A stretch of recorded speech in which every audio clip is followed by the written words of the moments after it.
खरी जी आस असते ना भगवंताची, ती आपल्याला या सत्संगामध्ये घेऊन येते.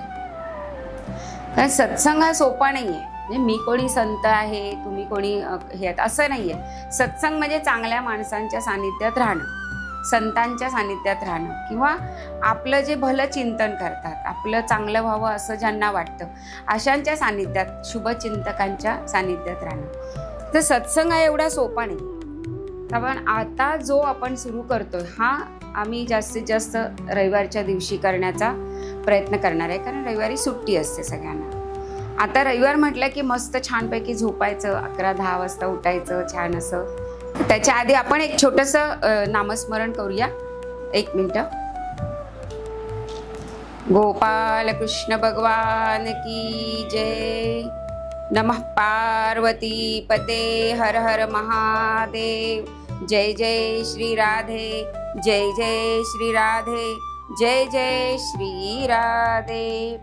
हरे राम राम राम हरे हरे, हरे कृष्ण कृष्ण कृष्ण हरे हरे, हरे राम राम राम हरे हरे, हरे कृष्ण कृष्ण कृष्ण हरे हरे, हरे राम राम राम हरे हरे, हरे कृष्ण कृष्ण कृष्ण हरे हरे. गोपाल कृष्ण भगवान की जय. सत्संगाची व्याख्या काय माहितीये का? सत्संग म्हणजे तो किती कठीण असतो आणि तो मिळाल्यानंतर किती चांगलं होतं. याचं एक छोटंसं उदाहरण सांगतो तुम्हाला की नारद मुनी आपल्या सगळ्यांना माहिती आहे, देवर्षी नारद मुनी. ते एकदा भगवंतांना विचारतात की मला सांगावं सत्संग म्हणजे काय. आता सत्संग म्हणजे काय म्हटल्यावर ते बोलतात मला काय विचारतो, त्या तिथे एक सरडा आहे त्याला विचार म्हणे. जातात ते विचारायला आणि म्हणे सरडे बुवा सांगा सत्संग म्हणजे काय. सत्संग म्हणजे काय असं विचारल्यानंतर तो सरडा येतो, त्या देवर्षी नारदांच्या पायाशी येतो आणि मरण पावतो. आता तो मरण पावल्यानंतर परत ते भगवंताकडे जातात. अरे ते तो तर मेला म्हणे सरडा, आता मी काय करू. ठीक आहे म्हणे त्या पोपटाला जाऊन विचार, दुसरा एक पोपट आहे त्याला जाऊन विचार. त्या पोपटाकडे देवर्षी नारद जातात, त्याला विचारतात की पोपट बुवा सत्संग म्हणजे काय आहे. तर पोपट सुद्धा त्यांच्या पायाशी येतो आणि मृत्यू पावतो. आता म्हणे आता काय करायचं, ज्याला विचारतोय तो मरतोय. परत भगवंताकडे जातात. तर भगवंत म्हणतात एक काम कर, एक असं नगर आहे, त्या नगरामध्ये एका राजाला नुकतंच बाळ झालंय, म्हणजे राजपुत्र झालेला आहे, त्याला जाऊन तू विचार. ठीक आहे जातात वगैरे. पण आता पहिला अनुभव जो आहे की पोपट मेलाय, सरडा मेलाय, मग आता या राजपुत्राला विचारायचं, म्हणजे जे नवजात बालक आहे त्याला जाऊन विचारायचं. ते पण मेलं बिलं तर म्हटल्यावर भीती वाटते ना नारदांना.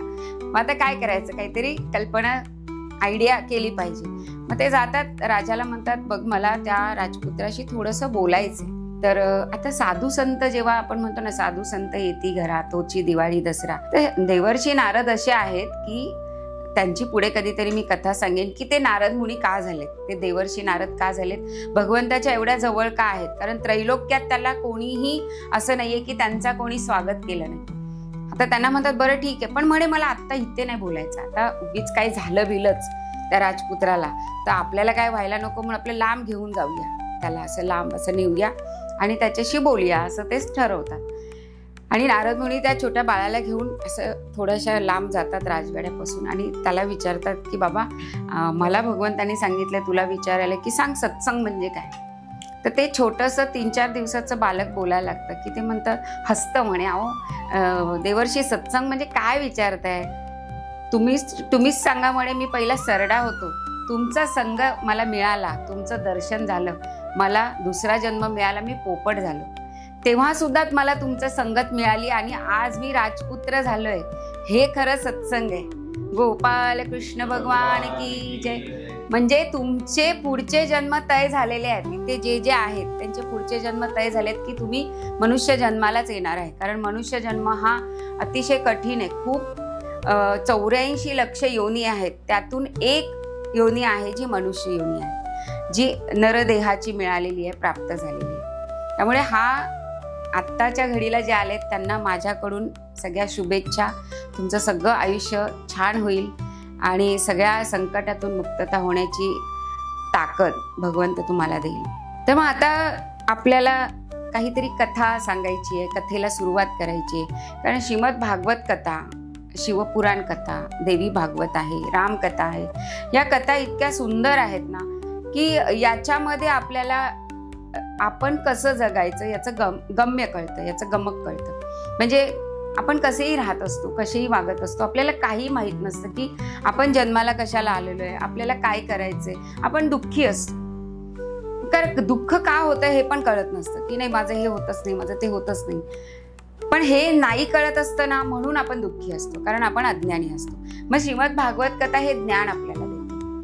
भक्ती कशी करायची, प्रेमाची उच्चतम जी गोष्ट आहे ती म्हणजे भक्ती आहे. मग ती कुठल्या वेगवेगळ्या प्रकारे, प्रत्येक जण काही एकाच प्रकारची भक्ती नाही करत आहे. कोणाला देव वेगळा दिसतो, कोणाला देव वेगळा दिसतो, कोण कोणाला मानत असतं. तर प्रत्येक प्रकारचे भक्त या श्रीमद भागवतामध्ये सांगितलेले आहे. जेव्हा श्रीकृष्ण भगवंत द्वापार युग संपताना निघून जायला लागले, तेव्हा आता त्यांचा अंत कसा झाला काय हे भागवतामध्ये सांगितलेलं आहे. पण ते त्या वेळेला आपण त्याचा उल्लेख करू. तेव्हा उद्धव हा जो आहे, हा उद्धव त्यांचा सखा आहे, त्यांचा मंत्री आहे आणि श्रीकृष्णाचीच प्रतिकृती असं उद्धवांना म्हटलं गेलेलं. तर हे उद्धव विचारतायत भगवंताला की अरे कृष्णा, आता तू जाशील तर मग येणाऱ्या कलियुगामध्ये या सगळ्या लोकांचं रक्षण कोण करेल? या सगळ्या लोकांना कोण सांगणार की कुठली उपासना करायची, कसं करायचं? भगवंत त्यांना कसा भेटणार? तर भगवंत भेटणार म्हणजे काय, तो पिक्चरमध्ये दाखवणारा मुकुट घातलेला असा तसा असा करणारा 4 हात असणारा असा भगवंत भेटतो असं नसतं. भगवंत कोणाच्याही रूपात भेटत असतो. तुम्ही एक क्लिप बघितली का, एक स्वामी समर्थांचं तिथे भजन चाललेलं असतं आणि एक डॉगेश भाई म्हणजे आपला श्वान एक येतो, तिथे स्टेजवर चढतो येतो, तो भगवंतच आहे.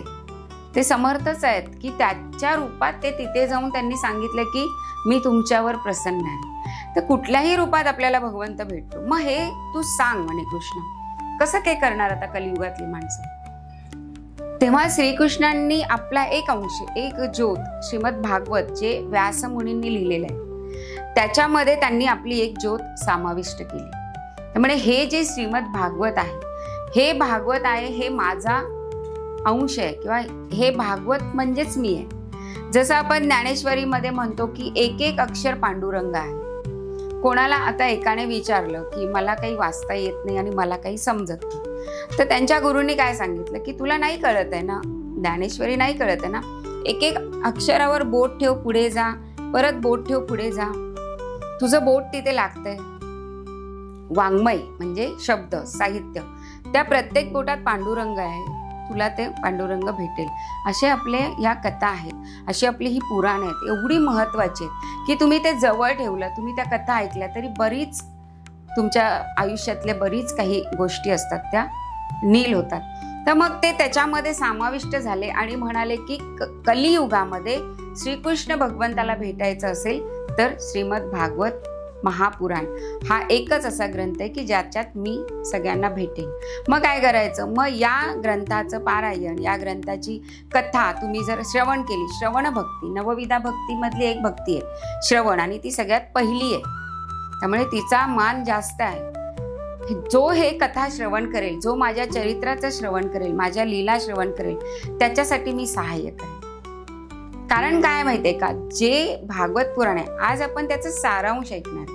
मग नंतर आपण एक एक कथा आपण जसं जसं आपला सत्संग होईल तशा सगळ्या प्रकारच्या कथा आपण ऐकणार आहोत, श्रवण करणार आहोत. मग याच्यामध्ये काय सांगितलेलं आहे की जो परीक्षित राजा आहे हा द्वापार युगाचा आणि कलियुगातला राजा शेवटचा, म्हणजे जे पांडवांचा जो अंश आहे, पांडवांचा जो वंश आहे तो हा परीक्षित राजा, त्याला हे श्रीमद भागवत पुराण सांगितलेलं आहे. हे श्रीमद भागवत पुराण बऱ्याच जणांना सांगितलेलं आहे. पण द्वापार युग संपता कलियुगची सुरुवात झालेली होती, त्यावेळेला व्यासमुनींनी, शुकमुनींनी हे भागवत परीक्षित राजाला सांगितलं. त्यावेळेला सांगितल्यानंतर जेव्हा परीक्षित राजा हा लहान होता, म्हणजे हे मी भागवताचं तुम्हाला महत्व सांगते की परीक्षित राजा हा गर्भामध्ये होता. गर्भामध्ये परीक्षित राजा होता त्यावेळेला अश्वत्थामा जो होता, त्या अश्वत्थामाला पूर्ण पांडवांचा नाश करायचा होता, संपूर्ण पांडव वंशाचा नाश करायचा होता. सगळ्या पांडवांवर तो ब्रह्मास्त्र सोडतो, अर्थात भगवंत त्यांना वाचवतात वगैरे, ही बरीच वेगळी कथा आहे, ती आपण व्यवस्थित आपण नंतर ऐकूया. पण त्यावेळेला ते वाचल्यामुळे त्याला हे कळतं की उत्तरा जी कोणाची पत्नी असते की ज्याला सगळ्यांनी मिळून मारलेलं असतं. कोण आहे लक्षात आहे तुमच्या? तो येस, त्या अभिमन्यूची ती पत्नी असते उत्तरा. आणि अभिमन्यू युद्धात मारला गेल्यामुळे तिच्या पोटात तो गर्भ असतो, म्हणजे तो वंश आहे की नाही पांडवांचा, मग त्यालाच बंद करून टाकायचं, त्यालाच मारून टाकायचं. म्हणून त्याच्यावर ब्रह्मास्त्र सोडलं जातं. आपण का करतो हे सगळं? आपण गर्भवती असताना आपण का काळजी घेतो? कारण असे काही दुष्ट शक्ती असतात, अशा काही एनर्जी असतात ज्याचं ब्रह्मास्त्र आपल्या गर्भावर येण्याची शक्यता असते.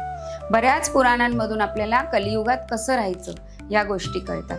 आता हे सगळं केल्यानंतर ही जी उत्तरा आहे, ही उत्तरा नुकतेच भगवंत निघालेले असतात, सगळ्यांचं सगळं युद्ध वगैरे झाल्यानंतर ती जाते आणि म्हणते मला वाचवा. कारण आता ही त्याच्याकडे का जाते याच्या मागे एक मोठं गोष्ट आहे की कुंती आणि द्रौपदी हिने सांगितलेलं आहे की जेव्हा तुमच्यावर संकट येतं तेव्हा तुम्हाला कोणी नातेवाईक येत नाही, तर एकमेव भगवंत असतो. मग तो कोणी असू दे, महादेव आहेत, माता जगदंबा आहे, श्रीकृष्ण भगवंत आहेत, जे तुम्ही तुमचं आराध्य स्वामी समर्थ आहेत, गजानन महाराज आहेत, शंकर महाराज आहेत, बाळूमामा आहेत, जे तुमचं आराध्य आहे, ज्याच्यावर तुमची श्रद्धा आहे, सगळे भगवंताचेच अंश आहेत आणि अवतार आहेत, त्यांना तुम्ही शरण द्यायचं, त्यांच्याकडे तुम्ही जायचं, बाकी कोणाकडे जायचं नाही. तशा प्रकारे ती भगवंताकडे जाते आणि म्हणते मला वाचवा. मला वाचवा म्हणजे काय? माझ्या पोटात जो गर्भ आहे त्या गर्भाचं रक्षण करा.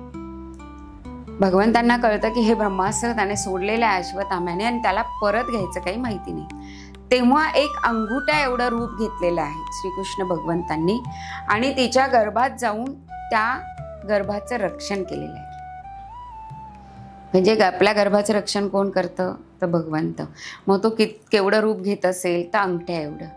मग तेव्हा एक तलवार घेऊन त्या ज्या ब्रह्मास्त्राचा जे काही सोडलं होतं त्याचा सगळा नाश करून तो गर्भ वाचवलेला आहे.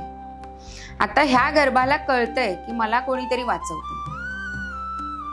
आणि मग ते जेव्हा परीक्षित राजाचा जन्म झाला, परीक्षित आपण आत्ता म्हणतो, जन्म झाला तेव्हा नाव नव्हतं त्याला, तर तेव्हा त्याचा जेव्हा जन्म झाला तेव्हा त्याचं नाव परीक्षित का पडलं? तर त्याला हे आठवतंय की गर्भामध्ये मी होतो तेव्हा मला कोणीतरी वाचवत होतं, कोणीतरी तलवारीने कोणीतरी काहीतरी असं करत होतं जे माझं रक्षण करत होतं. मग तो कोण आहे? म्हणून तो प्रत्येकाची परीक्षा घेत होता. हा तर नाही, तो तर नाही, म्हणून त्याचं नाव परीक्षित पडलेलं आहे. तर ह्या परीक्षित राजाला जन्म व्हायच्या आधी ज्याने वाचवलं त्यानेच मरताना सुद्धा वाचवले. म्हणजे जन्म असताना द्वापार युगामध्ये भगवंत साक्षात होते म्हणून त्यांनी साक्षात रूप घेऊन वाचवलं. पण जेव्हा त्याला शाप मिळाला की तुझा मृत्यू तक्षक राजाच्या दंशापासून होईल, तेव्हा 7 दिवसामध्ये होणार. तर त्या 7 दिवसामध्ये त्याने जे भागवत कथा श्रवण केली त्याच्यापासून त्यांना मुक्ती मिळाली. म्हणजे हे भगवंतांनीच वाचवले की नाही? तुम्हाला याचा अर्थ कळला की नाही? की जेव्हा पोटात होता तेव्हा भगवंतांनी प्रत्यक्ष वाचवलं आणि जेव्हा 7 दिवस होते आणि त्याचा शेवटचा दिवस आला तेव्हा या भागवत महापुराण रूपी श्रीकृष्ण भगवंतांनी त्याला वाचवलं आणि त्याला मुक्ती दिली. गोपाल कृष्ण भगवान की जय. तर असं हे श्रीमद भागवत पुराण आहे की जे आपल्याला जन्माला येताना पण वाचवत असतं, मृत्यूच्या वेळेला पण वाचवत असतं. कारण फक्त 7 दिवस आपल्याकडे असतात आयुष्यात, आपण फक्त 7 दिवस जगतो. नाथ महाराज जात असताना एक विचारतो की नाथ महाराजांना, तुम्ही एवढे खुश कसे काय, रोज एवढे खुश कसे काय? म्हणे तू पण तर खुश राहू शकतो, कारण मला माहिती आहे की मी 7 दिवसाने जाऊ शकतो, तू पण 7 दिवसात जाणार आहे. हो मी 7 आता हे अज्ञान असतं ना, अज्ञान, त्यांना तेवढंच ऐकायला येतं, ज्ञान ऐकायला येत नाही. त्याला फक्त तेवढंच कळलं की नाथ महाराजांनी सांगितलंय की तू 7व्या दिवशी मरणार आहे. मी 7व्या दिवशी मरणार? हो म्हणे, 7व्या दिवशी सगळे मरतात, तू पण मरणार आहेस. आता हा व्यापारी होता, कोणाकोणाचे पैसे घेतलेले, बापरे मी जाणार आहे. एवढी तर अक्कल असते माणसांना की जाताना थोडंसं चांगलं वागतात सगळ्यांशी. मग कोणाचे पैसे उधार होते ते दिले, कोणाला काही बोलला होता वेडं वाकडं त्यांची क्षमा मागितली, घरातल्यांना सगळ्यांना सगळं चांगलं चांगलं. नाही तर असतं ना, मी पुरुष आहे, मी असा आहे, मी तसं आहे, मी सांगितलेलं ऐकायला पाहिजे. मग सगळ्यांशी चांगलं बघायला लागला, कारण त्याला माहिती आहे मला 7व्या दिवशी जायचं. आता 7वा दिवस आला, मग सगळ्यांना बोलवलं, चला भजन करा वगैरे, भजन ठेवूया आपण, आता मला जायचंय. आणि सगळा गजर वगैरे चाललाय, भजन चाललंय, श्रीकृष्ण गोविंद हरे मुरारी सगळं चालू आहे.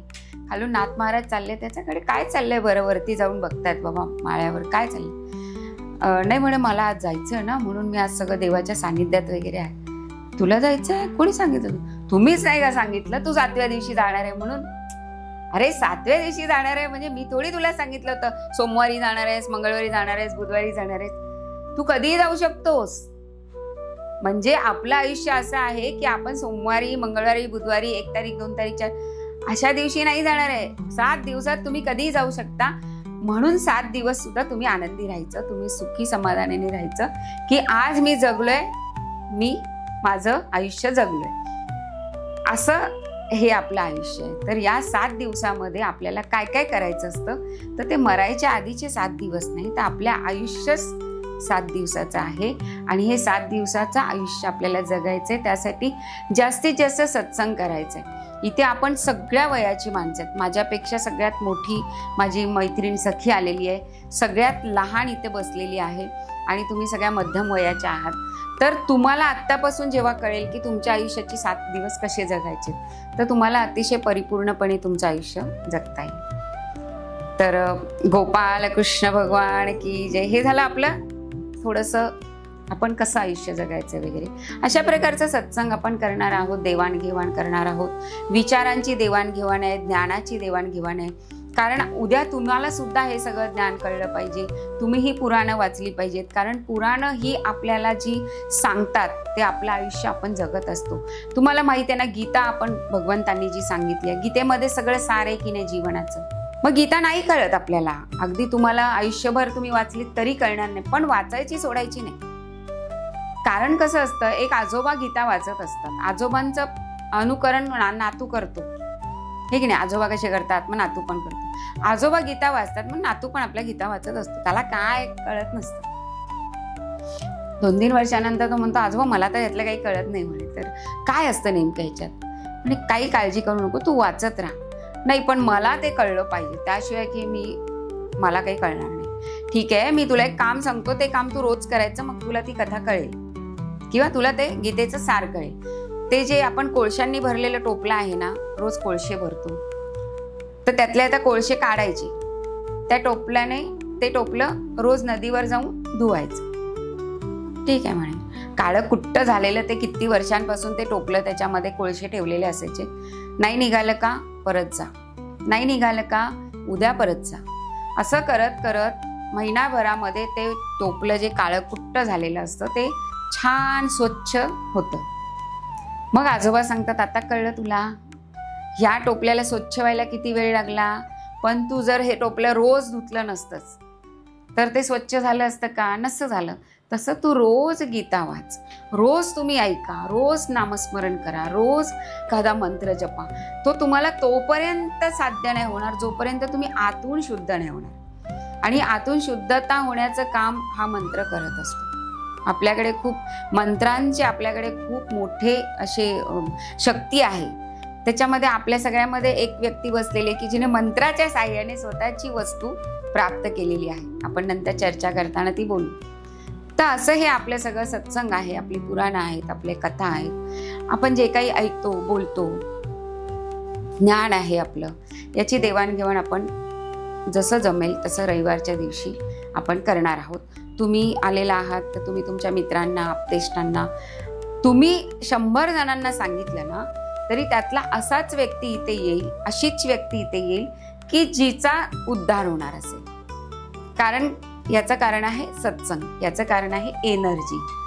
कारण जी एनर्जी तुमची मॅच होते ज्या एनर्जी बरोबर, त्याच एनर्जीकडे तुम्ही जात असता. म्हणजेच आपण काय म्हणतो, वाईटाला वाईट चांगला असतो, चांगल्याला चांगला चांगला असतो. अशा प्रकारचा हा आपला सत्संग होणार आहे. आता याच्यामध्ये मी तुम्हाला जस्ट एक छोटीशी कथा सांगते की आता दिवाळी आली, तर दिवाळी आली म्हणून दिवाळीचं एक तुम्हाला सांगते की दिवाळीमध्ये आपलं पहिलं असतं वसुबारस, धनत्रयोदशी, नंतर असे नरक चतुर्दशी, मग लक्ष्मीपूजन, मग बलिप्रतिपदा आणि भाऊबीज. प्रत्येक जो सण आपण करतोय हा प्रत्येक दिवस आपल्या पुराणांमध्ये सांगितलेला आहे. त्यातली एक कथा आपण सांगू आणि नंतर आपण तुमच्याशी थोडीशी चर्चा करू. आता ही जी कथा आहे ती नरक चतुर्दशीची. तर नरक चतुर्दशीच्या दिवशी वसुबारस पण आहे. वसुबारसाची पण कविता पुराणामध्ये आहे. तर नरकासूर नावाचा, आता जेव्हा युद्ध झालेलं असतं कौरव पांडवांचं आणि हे युद्ध झाल्यानंतर श्रीकृष्ण भगवंत द्वारकेला येतात त्यांचं सगळं झाल्यानंतर, आणि श्रीकृष्ण भगवंताचा रोजचा दरबार असतो. रोजचं त्यांची एक ठरलेली वेळ असते की सकाळी उठून ते देवांची पूजा नाही करत, ते आपल्या भक्तांची पूजा करतात. भगवंत असा आहे ना की तो भक्ताला भसतो, कारण भक्त त्याला खूप प्रिय आहे. म्हणून भगवंताच्या भक्ताला तुम्ही जर मदत केली ना तर तो आपोआप तुम्हाला मदत करेल. म्हणून भगवंताचा भक्त जो असेल त्याला कधी नावं ठेवायची नाही. तुम्हाला भक्ती आवडो तुम्हाला न आवडो, पण त्याला कधी नावं ठेवायची नाहीत, कारण तो बाबा त्याच्या जवळचा आहे. आपण कसं पियेला जरा जास्त सांभाळतो की नाही, कारण पियेच्या तर्फे आपण आपल्याला जी व्यक्ती हवी असते त्याच्यापर्यंत आपण जातो. असा हा भक्त असतो. तर हे सगळं झाल्यानंतर सगळं आपल्या भक्तांचं सगळ्यांचं दर्शन घेतल्यानंतर मग ते दरबारात यायचे. कोणाला काय राजा होते, द्वारकाधीश आहेत ना ते. मग अशा वेळी एक ब्राह्मण येतो आणि त्या ब्राह्मणाला श्रीकृष्ण भगवंतांशी बोलायचं असतं. आणि ब्राह्मण आल्यानंतर तेवढ्यात त्याच्या मागोमाग देवर्षी नारद येतात, नारायण नारायण करत. आता दोघे एकदम आलेत. पहिलं कोणाला विचारावं? भगवंतांना ब्राह्मण, भक्त, साधू, संत हे अतिशय प्रिय आहेत. म्हणून साधू संतांचा अपमान करणं, ब्राह्मणांचा, कलियुगातल्या ब्राह्मणांचा नाही, कलियुगामध्ये जे सत्पात्री ब्राह्मण आहेत त्या ब्राह्मणांसाठी म्हणते, यांचा जेव्हा तुम्ही सन्मान कराल ते भगवंताला आवडतं. म्हणून पहिला ब्राह्मणाला विचारलं, ब्राह्मण देवतेला, काय तुमचं, कशासाठी आलं? तेव्हा त्यांनी असं सांगितलं की देवा, खूप असा अत्याचार माजलेला आहे. काय झालं म्हणे? तर म्हणे जरासंध म्हणजे जो नरकासूर, जरासंधाच्या कैदेमध्ये एवढे राजे आहेत. नरकासूर नावाचा असा एक राक्षस आहे, राजाच आहे तो, पण आता आपण त्याला राक्षस म्हणतो, कारण जे दुष्कर्म करतात ते सगळे राक्षस असतात. राक्षस म्हणजे काय, त्याला शिंग विंग असतात, असे मोठे दात असतात वगैरे, असं नाही. त्याची वृत्ती राक्षसी असते. तर त्याने प्रयाग ज्योतिषपूर असं त्याचं नाव आहे, त्याला आपण आता आसाम वगैरे असं आपण म्हणतो. तर त्या राजाने जवळजवळ 16,100 अशा मुली, राजकन्या पकडून नेलेल्या आहेत. म्हणजे त्यांनी अपहरण करून स्वतःच्या कैदेत ठेवलेलं आहे, जणानखान्यात ठेवलेलं आहे. तर त्यांना सोडवायचं आहे. ठीक आहे म्हणे, सोडवू आपण त्यांना. नारदांना विचारतात, तुमचं काय काम आहे? युधिष्ठिरने असं ठरवलेलं आहे, नारद मुनी सांगतात की त्याला मोठा काय करायचं, यज्ञ करायचा आहे, राजसूय यज्ञ करायचा आहे. तर राजसूय यज्ञ करायसाठी सगळ्या राजांची मांडलिकता असावी लागते, म्हणजे सगळ्यांनी त्यांना सरेंडर व्हावं लागतं. तेव्हा कोणीतरी एक मोठा राजा होता, असे पांडव होते. तर या नरकासुराचा वध आपण थोडक्यात मी तुम्हाला सांगते. तिथे जे सुभद्रेबरोबर गेलेले आहेत याने खूप त्रास दिलेला आहे या नरकासुराने. असं की आदिती जी देवांची माता आहे तिची सुद्धा कुंडल घेऊन गेलेला आहे, याला त्रास दे, त्याला त्रास दे. अशा ज्या कन्या त्यांनी ठेवलेल्या आहेत त्या कन्यांना सोडवण्यासाठी भगवंतांनी या नरकासुराचा वध केला. आणि या सगळ्या ज्या मुली होत्या, राजकन्या होत्या, त्यांना सगळ्यांना ते द्वारकेत घेऊन आले. या नरकासुराचा जेव्हा त्यांनी वध केला, तर वध म्हणजे ते वर्णन भरपूर आहे. त्यांनी कसा वध केला, त्याचा जो पहिला त्याचा सारथी होता, त्याचा जो सेनापती होता, या सगळ्यांना मारत मारत मारत त्यांनी नरकासुराचा वध केलाय. तो दिवस म्हणजे नरक चतुर्दशी. आणि म्हणून आपण नाही का अंगठ्याने ते काहीतरी कारट ना ते आपण फोडतो की नाही, म्हणजे आपण एक प्रकारे वाईट वृत्तीचा नाश करतो, राक्षसाचा वध करतो, आपल्यातल्या असलेल्या निगेटिव्ह एनर्जीचा वध आपण त्या दिवशी करत असतो. आणि म्हणून त्या दिवशी नरक चतुर्दशी असं म्हटलं गेलेलं आहे. मग या ज्या मुली आणल्या गेल्या आहेत, या मुलींना सगळ्या त्यांच्या आई वडिलांना निरोप पाठवले. आपले श्रीकृष्ण भगवंत फक्त देव नाही आहेत, ते समाज सुधारक आहेत.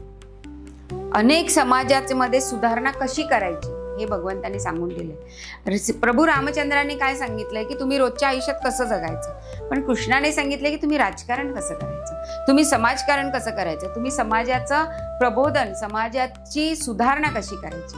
कारण श्रीमद भागवत पुराणामध्ये त्यांच्या चरित्रामध्ये जशा त्यांच्या लीला आहेत, ते माखनचोर होते. का माखनचोर होते त्याच्या मागे मोठा गर्भितार्थ आहे.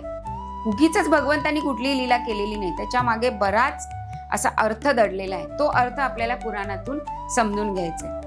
आता या सगळ्यांना जेव्हा या मुलींच्या सगळ्या नातेवाईकांना निरोप पाठवला, म्हणे आम्हाला या मुली नाही स्वीकारायच्या. जसं कलियुगामध्ये एखादी बलात्कारी स्त्री असते, मुलगी असते, आपण त्याचं काय नाव म्हणतो, निर्भया. अशा मुलींना कोणी स्वीकारत नाही, समाज नाही, त्यांच्या आई वडीलही स्वीकारत नाही. या मुलींना भगवंतांनी स्वीकारलेलं आहे. म्हणजे भगवंत आपले साधे सुधे नाही आहेत. 16,108 म्हणे तुमचा देव लग्न करतो. अरे तुम्ही एकाला सांभाळून बघा. जे परधर्मीय किंवा दुसरे जे तुम्हाला सांगतात की काय तुमचा देव एवढ्या बायका करतो, का केल्यात त्याने? बायका करणं याचा अर्थ खूप वेगळा आहे.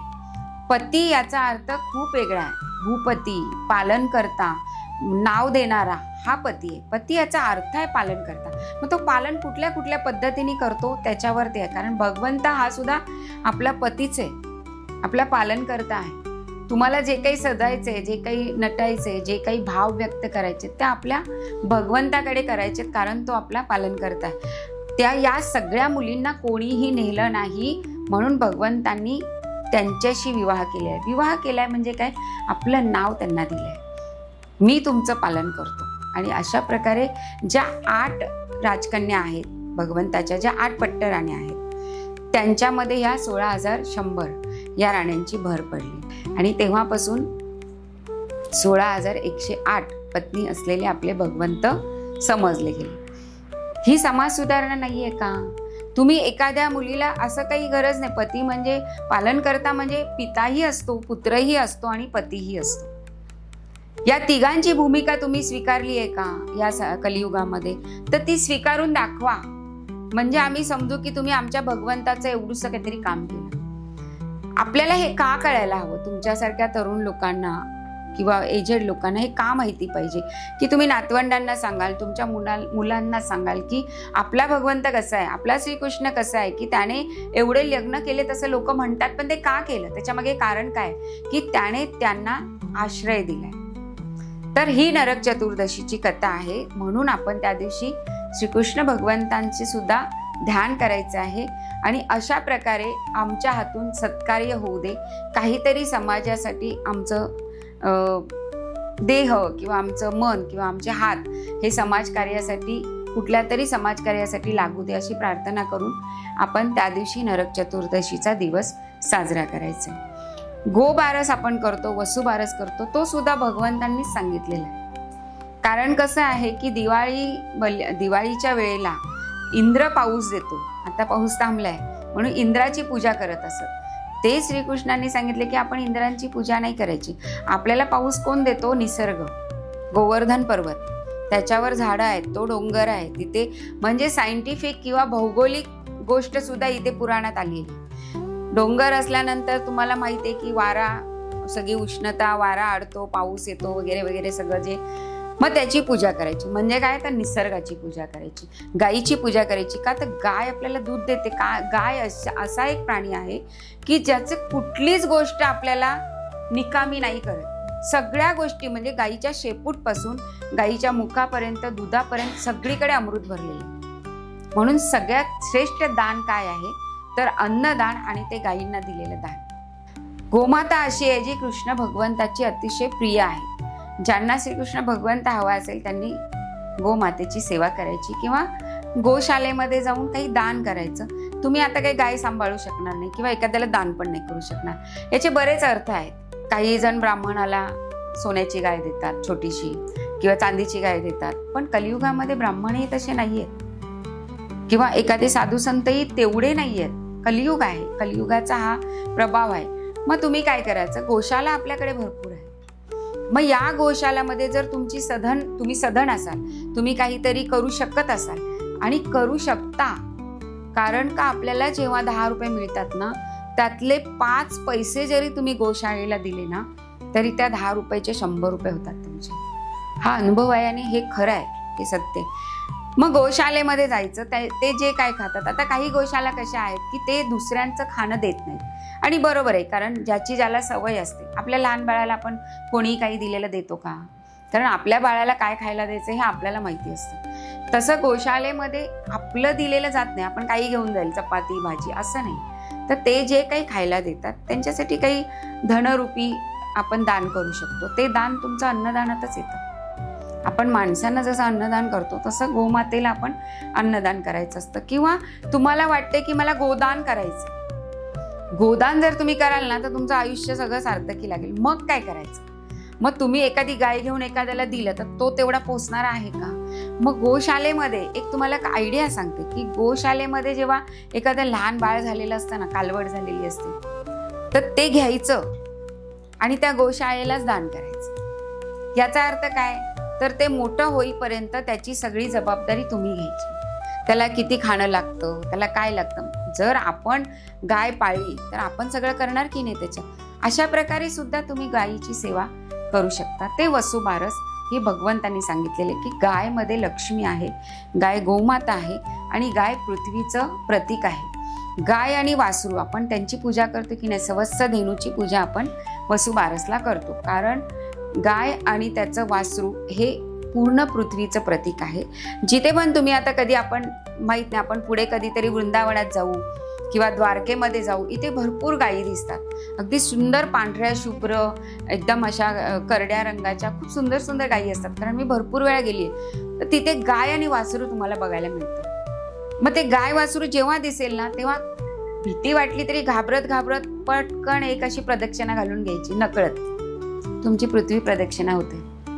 ही सगळ्यात महत्त्वाची आणि सगळ्यात अतिशय प्रभावित असलेली ही गोपूजा आहे.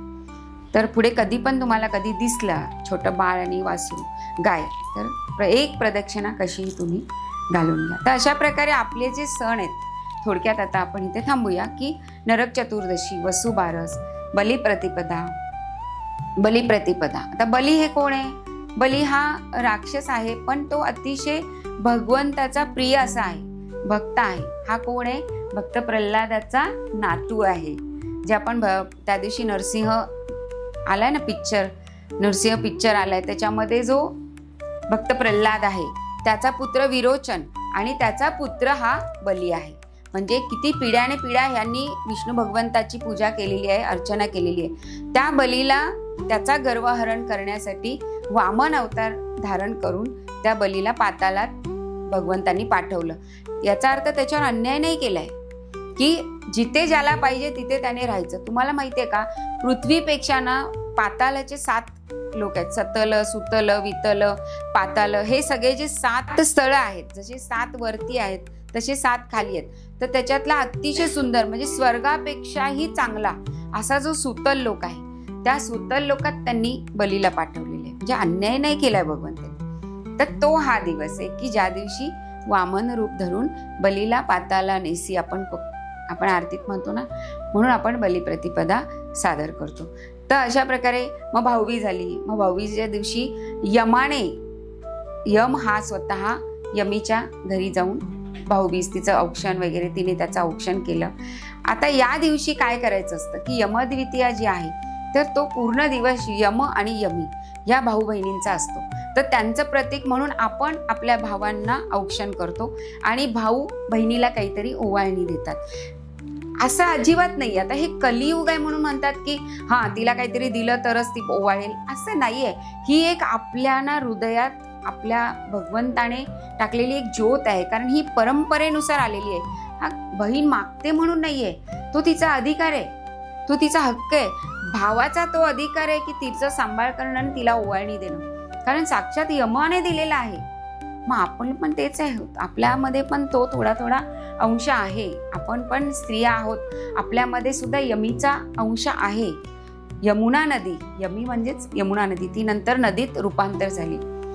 तर आपणही जलदेवता आहोत, आपल्याकडेही तेवढं इमोशनल आहे. आपल्या डोळ्यातून लवकर पाणी येतं स्त्रियांच्या, नाही का?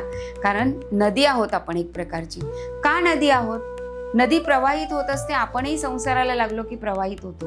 मग त्या संसारात किती अडचणी येतात तरी सुद्धा आपण वाहत असतो, नाही का?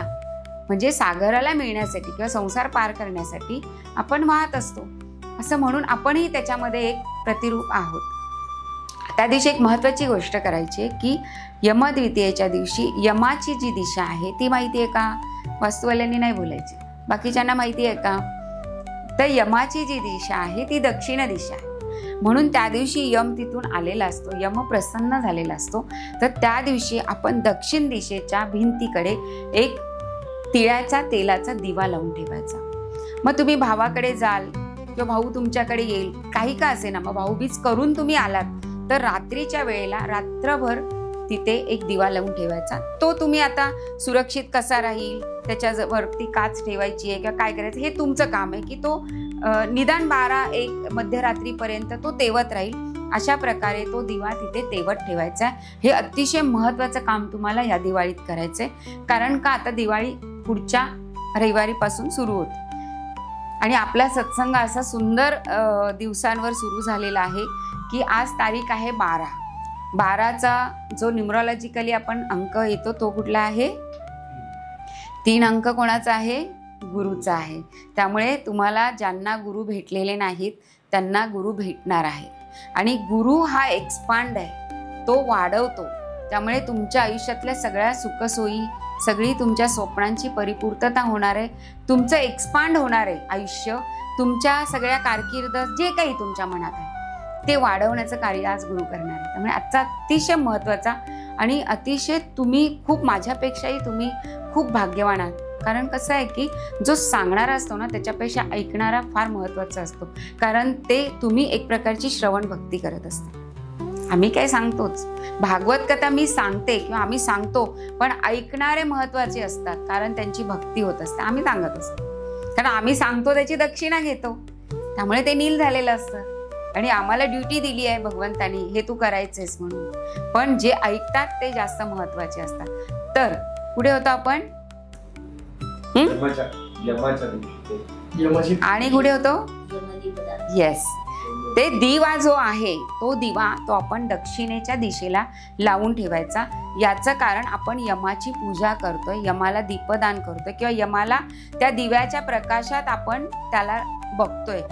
याने काय होतंय की याने घरामध्ये आपल्या अपघाती मृत्यू होत नाहीत, अपमृत्यू होत नाहीत, ॲक्सिडेंटली किंवा आत्महत्या म्हणजे सगळ्या प्रकारचे जे मृत्यू जे न होणारे असतात ते होत नाहीत. नैसर्गिक मृत्यू येण्यासाठी, व्यवस्थित चांगला मृत्यू येण्यासाठी आपण हे काम करायचं. तर हे तुम्ही तुमच्याही जे आले नाहीत त्यांनाही तुम्ही सगळ्यांना सांगा आणि या दिवशी तुम्ही ते दीप तिथे लावा. नरक चतुर्दशीचं जे सांगितलं त्याच्यामध्ये अजून एक खूप महत्त्वाची गोष्ट आहे. आपले जे सण आपण साजरे करतो, दिवे लावतो, प्रकाश पाडतो, उजेड करतो, फटाके वाजवतो, का करतो?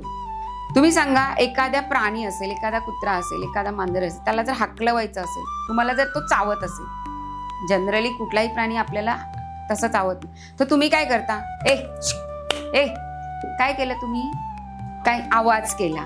मग आपण आवाज का करतो फटाक्यांचा?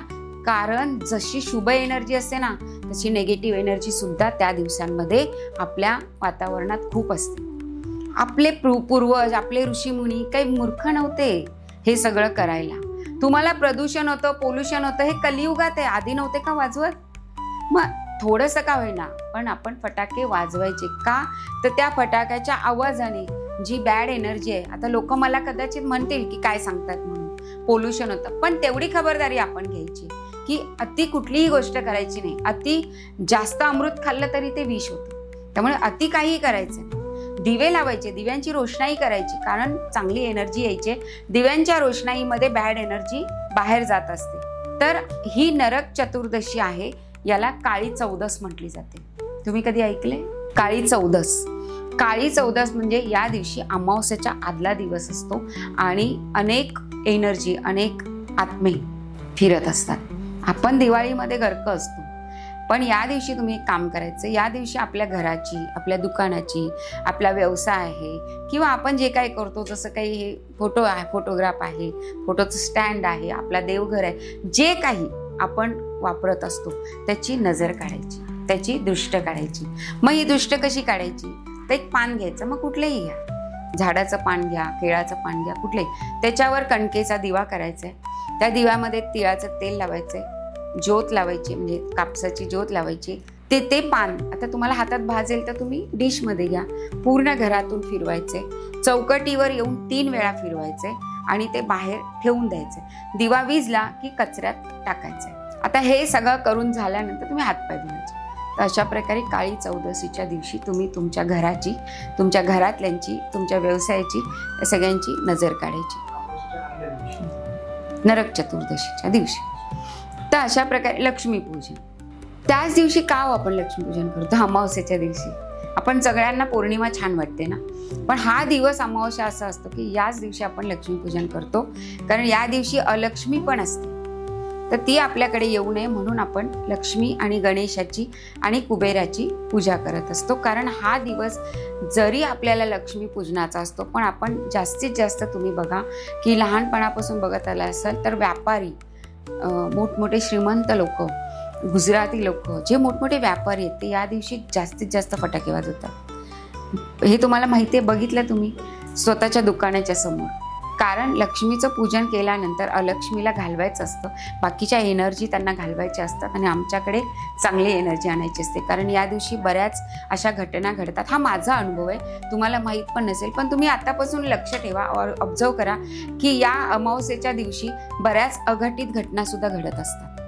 म्हणून संध्याकाळ झाल्यापासून आपण आपल्या भगवंताच्या सान्निध्यात, बहुतेक बघा व्यापारी आपल्या दुकानात असतात, सगळे छान नटून तटून येतात, त्या दिवशी पूजा करतात, देवीची पूजा. हे का असतं तर तो जो माहोल आहे, ते जे वातावरण आहे ते सक्रिय आणि चांगलं करण्यासाठी आपण हे सगळे सण साजरे करत असतो. त्यामागे फार मोठा अर्थ आहे. तर अशा प्रकारे ह्या वर्षीची आपण दिवाळी अशा प्रकारे 5 दिवस साजरी करणार आहे. इथे आपण थांबूया. गोपाल कृष्ण भगवान की जय. नमः पार्वती पते हर हर महादेव. महारुद्र हनुमान की जय. जय जय श्री राधे, जय जय श्री राधे, जय जय श्री राधे. गजानन महाराज की जय.